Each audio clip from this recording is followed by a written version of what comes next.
If it were up to the prosecution, Anthony Campos would have been sentenced to the maximum 140 years behind bars for 2 armed robberies.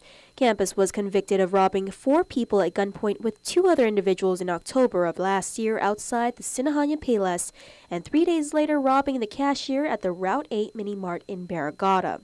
In both crimes, Campos was identified by the victims as the person who fired the weapon and robbed them. Assistant Attorney General Gerald Henderson sought the maximum in hopes to send a strong message of deterrence.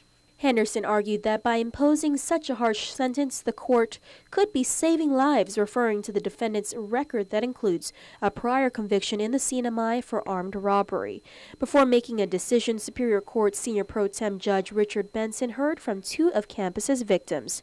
2 Payless employees took the stand and recalled the horrific events of the robbery and shared how the incident has left them constantly fearing for their personal safety as well as that of their families and co-workers.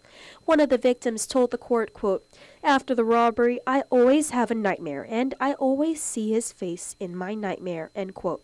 Defense attorney Brian Kigueras, however, asked the court for a merciful sentence of 25 years behind bars. He said his client was a productive member of the community with a job and a family. The defense argued that imposition of a life sentence would send the wrong message to criminals who want to commit armed robberies, telling the court perpetrators may ask themselves, quote, "If these are the kinds of sentences we'll get, why leave survivors?" End quote.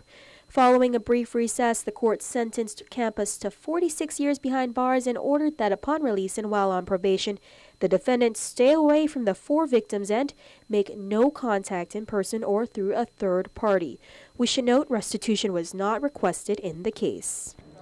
Following the sentencing, the defense declined a comment, while Henderson says he believes the sentencing was fair and reflective of justice as the victims came forward to testify.